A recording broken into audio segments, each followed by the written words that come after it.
हाय दोस्तों, जीसीजे की online class में आपका हार्दिक स्वागत है। मैं सूतन सैनी कल बात कर रहा था न्यूक्लियर फिजिक्स की। कुछ टॉपिक तो कल पढ़े थे, आज हम आगे की क्लास की बात करें। पहला टॉपिक है आज का अपना द्रव्यमान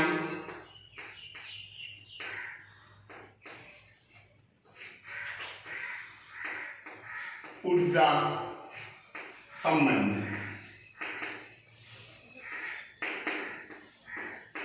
अपना टॉपिक है द्रव्यमान ऊर्जा संबंध। आइंस्टीन एक वैज्ञानिक था।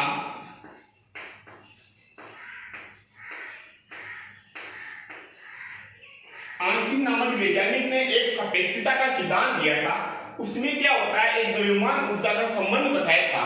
आइंस्टीन के अनुसार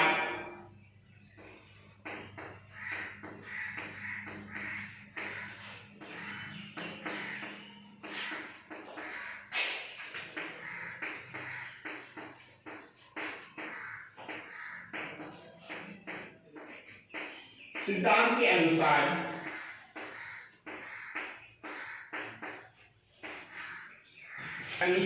द्रव्यमान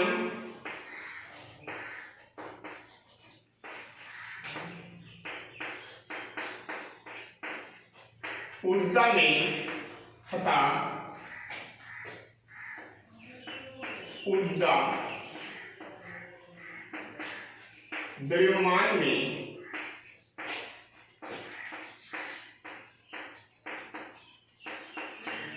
रूपांतरित होती है।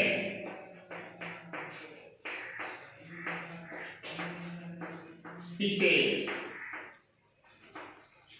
द्रव्यमान ऊर्जा संबंध कहते हैं। जो अपना द्रव्यमान ऊर्जा संबंध है, उसमें आइंस्टीन ने सापेक्षता के सिद्धांत के अनुसार बताया कि द्रव्यमान द्रव्यमान में रूपांतरित होती है या परिवर्तित होती है। इसे क्या कहते हैं, द्रव्यमान ऊर्जा संबंध कहते हैं। द्रव्यमान ऊर्जा संबंध से एक संबंध निकला। आइंस्टीन के अनुसार आइंस्टीन का एक समीकरण होता है द्रव्यमान ऊर्जा संबंध से, E बराबर mc²। यहाँ पर m क्या है, द्रव्यमान है।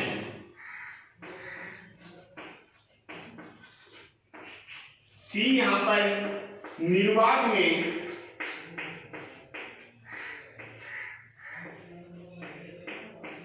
प्रकाश का वेग है।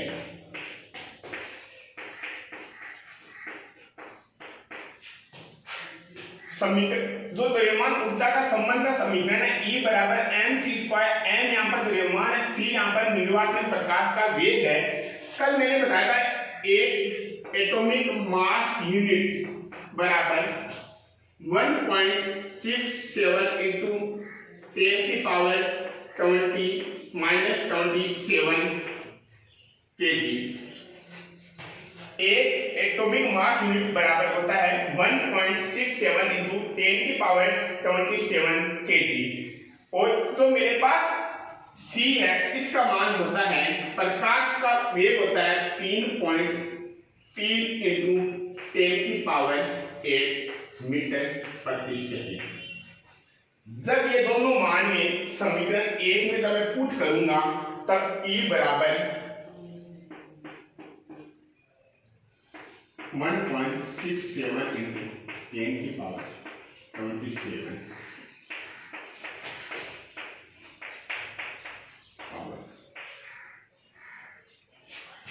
जब मैं इस समीकरण को सोल्व करूंगा, E बराबर मैंने क्या किया यहाँ पर, तो m का मान या c का मान, जब इस समीकरण को मैं सोल्व करूंगा तो मेरे पास मान आएगा 1.49 into 10⁻10 जूल। ये क्या है, जो मेरे पास द्रव्यमान ऊर्जा संबंध है, इसमें E का मान है। E का मान किसमें है, जूल में है। जब जूल में है मेरे पास, जब मैं इलेक्ट्रॉन वोल्ट में मान ज्ञात करूंगा, तो इस समीकरण को मैं क्या करूंगा, E बराबर 1.10⁻10 1.6 -3 जब मेरे पास जूल में है, मैं इलेक्ट्रॉन वोल्ट में करूंगा तो मेरे पास जो 1.6 × 10⁻⁻19 है उसमें उसका मैं भाग दूंगा तो मेरे पास इलेक्ट्रॉन वोल्ट में ये संख्या मान आएगा। इलेक्ट्रॉन वोल्ट में मान आएगा E बराबर, जब इसको मैं सोल्व करूंगा तो मेरे पास मान आएगा 9.5 × 10⁻⁶ इलेक्ट्रॉन वोल्ट। ये किसमें है? इसकी ऊर्जा इलेक्ट्रॉन वोल्ट में है। कितनी है? 921.5 × 10⁻⁶ इलेक्ट्रॉन वोल्ट है। जब इलेक्ट्रॉन वोल्ट से मैं क्या करूंगा, मेगा इलेक्ट्रॉन वोल्ट में इसका मान ज्ञात करूंगा तो इसमें क्या आएगा 921.5 मेगा इलेक्ट्रॉन वोल्ट। अपनी ऊर्जा होती है E बराबर 921.5 मेगा इलेक्ट्रॉन वोल्ट। यहाँ पर मेगा इलेक्ट्रॉन वोल्ट में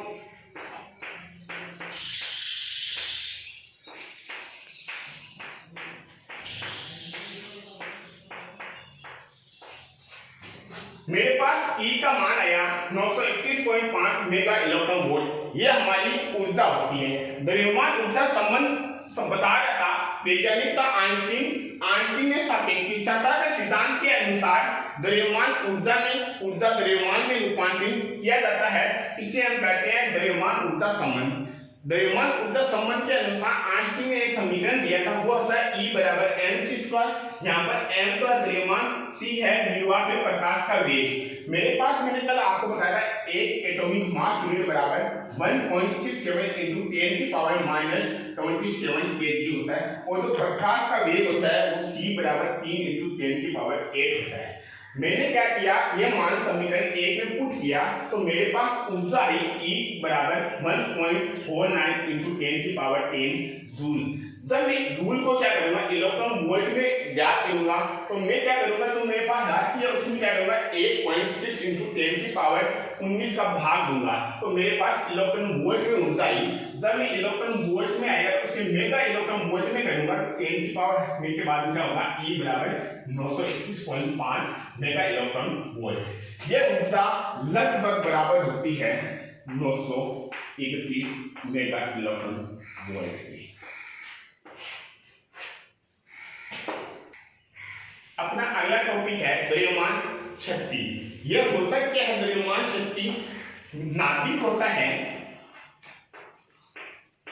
परमाणु में नाभिक उपस्थित प्रोटॉन व न्यूट्रॉन का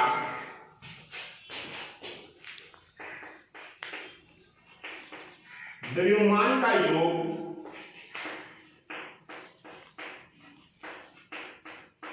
योग तथा नाभिक के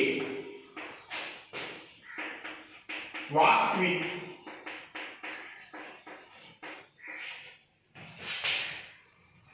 द्रव्यमान के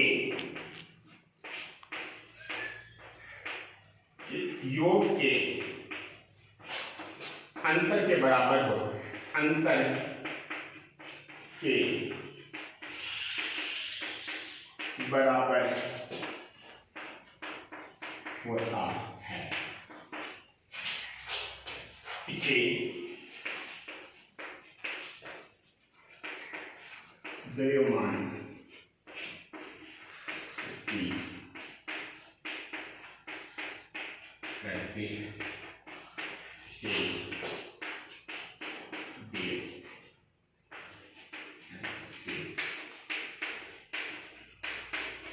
प्रदर्शित करते मैंने आपका टॉपिक है द्रव्यमान शक्ति, इसकी डेफिनेशन बता रहा हूं। परमाणु में जब नाभिक उपस्थित होता है तो प्रोटॉन और न्यूट्रॉन का जो द्रव्यमान का योग तथा नाभिक के वास्तविक द्रव्यमान के योग के अंतर के बराबर होता है। इसे हम कहते हैं द्रव्यमान शक्ति। द्रव्यमान शक्ति को डेल m से प्रदर्शित करते हैं। मैं क्या करूंगा, डेल m बराबर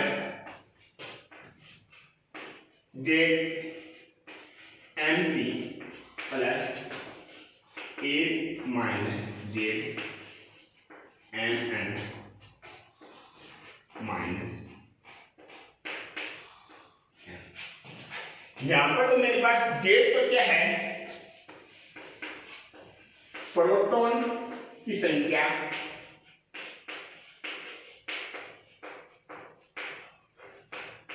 A माइनस जेड यहां पर क्या है, न्यूट्रॉन की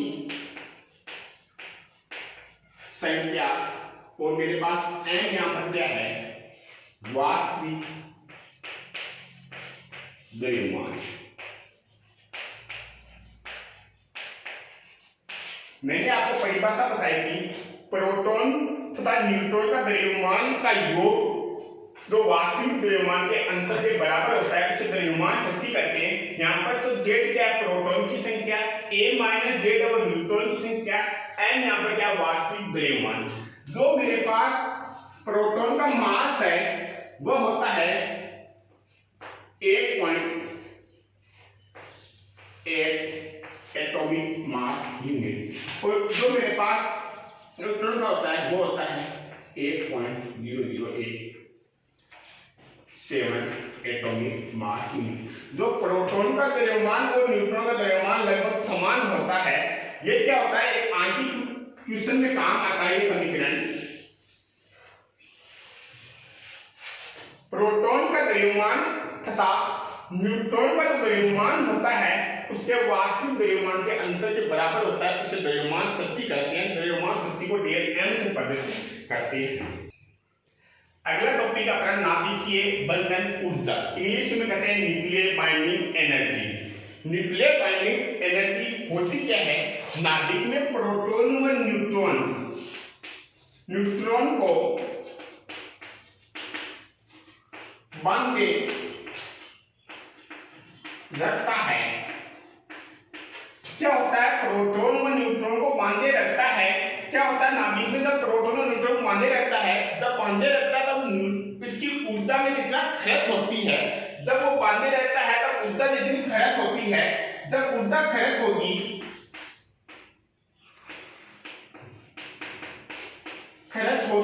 इसे हम क्या कहते हैं, बाइंडिंग एनर्जी कहते हैं, ना बंधन ऊर्जा कहते हैं। बंधन ऊर्जा तो क्या होता है, BE से प्रदर्शित करते हैं। मैं बता रहा हूं नाभिकीय बंधन ऊर्जा, नाभिकीय बंधन ऊर्जा में क्या होता है, BE बराबर समीकरण होता है डेल MC²। यहां पर डेल M क्या है, द्रव्यमान शक्ति, इसका फॉर्मूला होता है ZMP A minus Z M. जो मेरे पास C है यह है प्रकाश का वेग। अगर मुझे क्वेश्चन में आंतरिक क्वेश्चन में द्रव्यमान शक्ति दी गई है, अगर मुझे बाइंडिंग एनर्जी पूछे तो मैं उस समीकरण में क्या करूंगा, बाइंडिंग एनर्जी बराबर डेल एम दिया हुआ है तो मैं क्या करूंगा 931.5 से मल्टीप्लाई करूंगा तो मेरे पास बाइंडिंग एनर्जी ज्ञात होगी। अगला टॉपिक अपना पट्टी न्यूक्लियन बंधन ऊर्जा। पट्टी न्यूक्लियन बंधन ऊर्जा में क्या होता है, जो पट्टी न्यूक्लियन बंधन ऊर्जा है उसमें क्या होता है, जो बंधन ऊर्जा है, बंधन ऊर्जा तथा द्रव्यमान संख्या का अनुपात,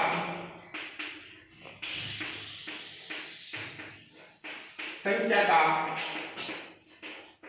अनुपात प्रति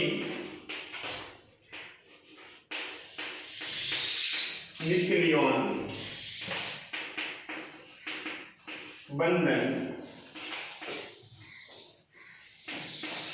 ऊर्जा कहते हैं। ये क्या अपनी डेफिनेशन है, बंधन ऊर्जा तथा द्रव्यमान संख्या के अनुपात को क्या कहते हैं, प्रति न्यूक्लियन बंधन ऊर्जा कहते हैं। प्रति न्यूक्लियन बंधन ऊर्जा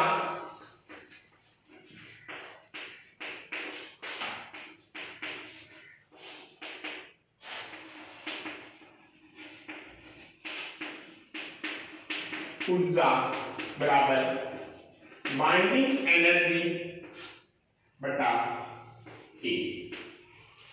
जो मेरे पास ए है ये है द्रव्यमान संख्या। मैंने बताया था कि प्रति न्यूक्लियर बंधन ऊर्जा बराबर बाइंडिंग एनर्जी अपॉन द्रव्यमान संख्या। इसे क्या करते हैं? प्रति न्यूक्लियर बंधन ऊर्जा कहते हैं। नाभिक का जो प्रति न्यूक्लियर बंधन ऊर्जा नाभिक के स्थायित्व तो बताता है। जब प्रति न्यूक्लियर बंधन ऊर्जा का स्थायित्व इसका मान जितना अधिक होगा, नाभिक जो नाभिक होता है उसका स्थायित्व उतना ही अधिक होगा। मैं क्या बताना चाहता हूं कि जो मेरे पास है प्रति न्यूक्लियर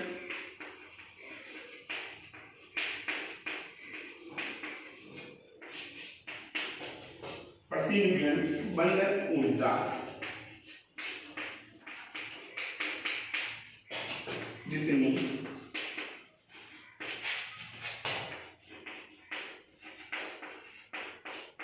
अधिक होगी नाभिक का स्थायित्व है।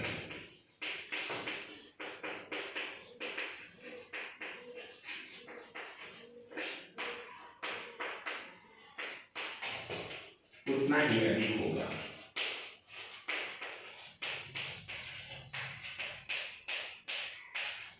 मैंने बताया प्रति न्यूक्लियर बंधन ऊर्जा जितनी अधिक होगी नाभिक का स्थायित्व भी उतना ही अधिक होगा।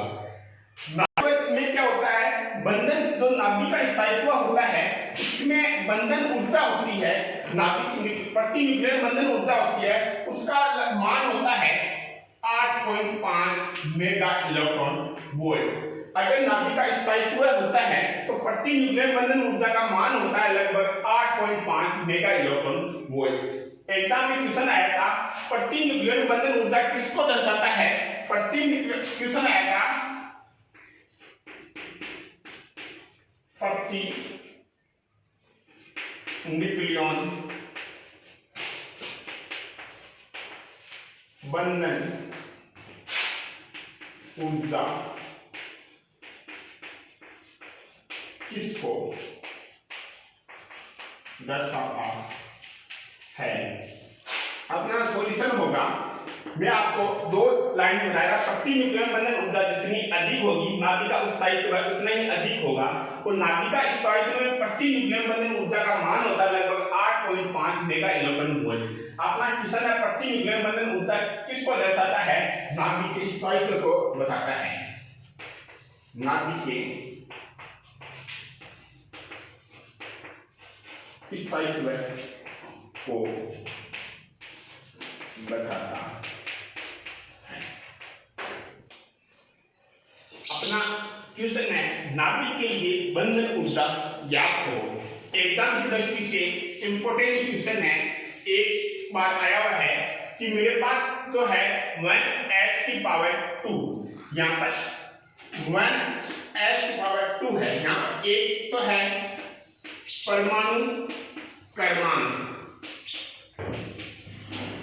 दो है मेरे पास द्रव्यमान संख्या। मुझे इस क्वेश्चन में दिया गया है वास्तविक द्रव्यमान है 2.013 एटॉमिक मास यूनिट।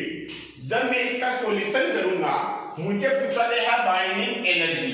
जब मैं इसका सॉल्यूशन करूंगा तो मुझे क्या करना है? द्रव्यमान शक्ति ज्ञात करनी है। द्रव्यमान शक्ति का फॉर्मूला होता है डेल एम बराबर J M T plus A minus Z M N minus वास्तविक द्रव्यमान।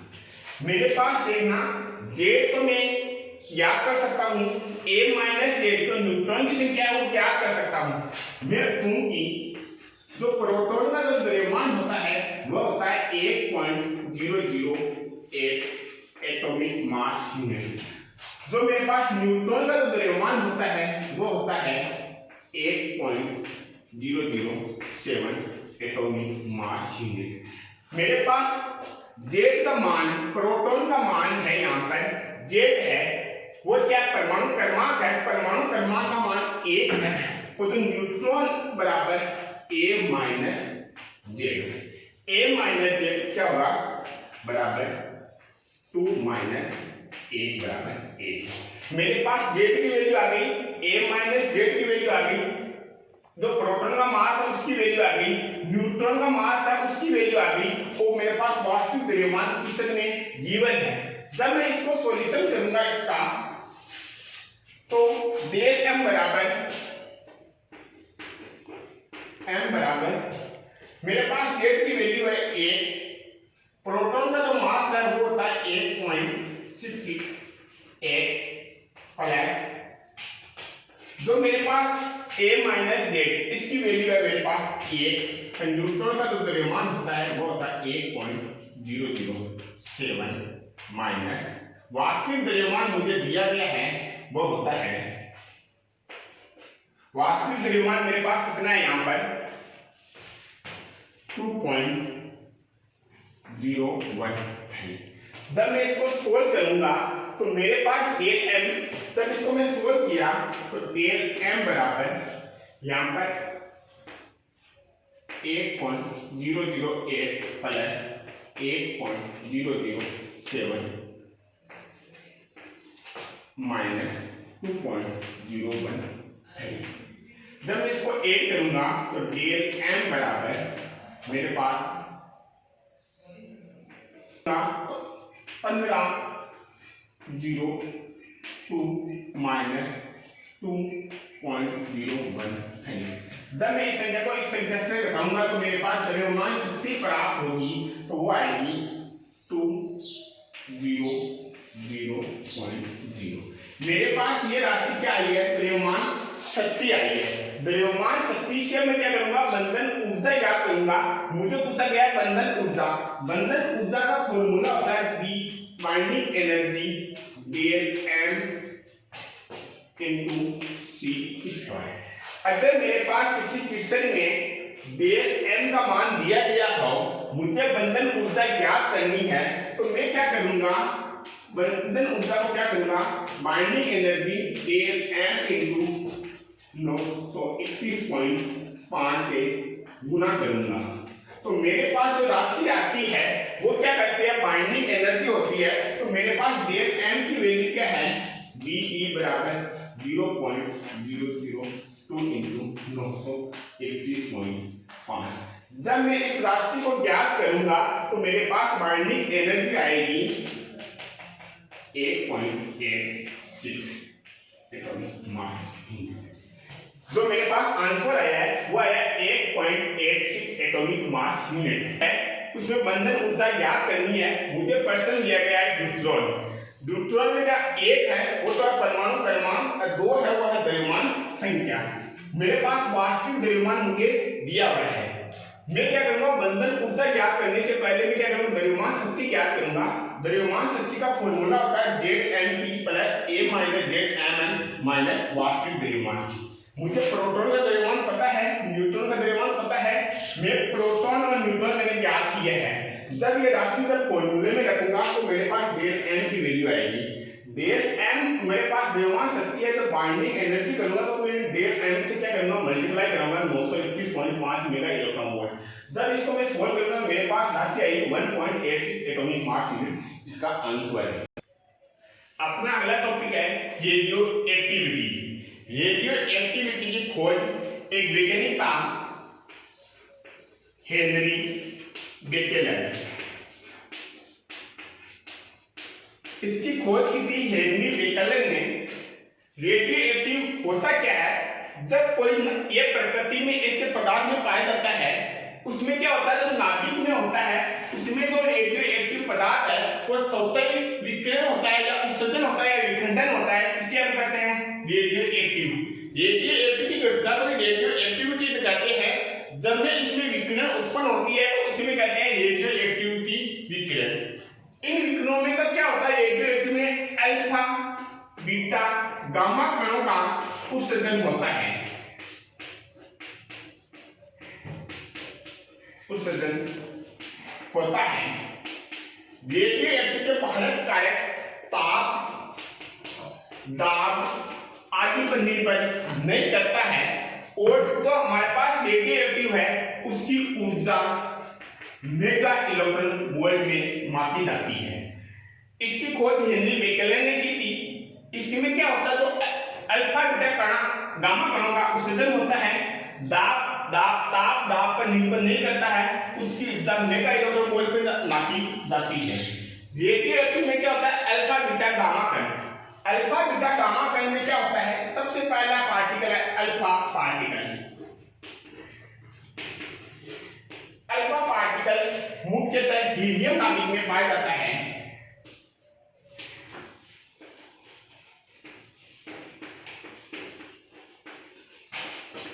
हीलियम नाभिक में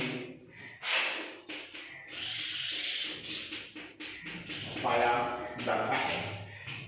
अल्फा पार्टिकल 2 प्रोटॉन व 2 न्यूट्रॉन से मिलकर बना होता है। इसमें जब अल्फा कण का उत्सर्जन होता है तो उसमें क्या होता है, गतिज ऊर्जा भी होती है। गतिज ऊर्जा होने के कारण अल्फा पार्टिकल का निर्माण होता है। यह मुख्यतः हीलियम नाभिक में पाया जाता है। यह हमेशा धनावेश होता है।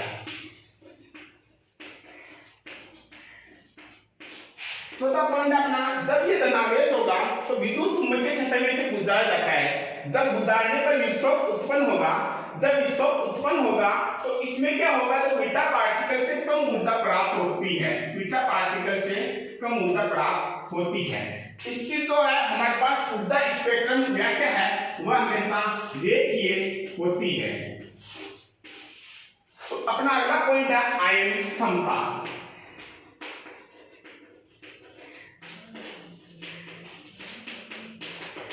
अल्फा पार्टिकल की आयन क्षमता बीटा पार्टिकल से तो 1000 गुना, गामा पार्टिकल से हमेशा 10,000 गुना ज्यादा होती है।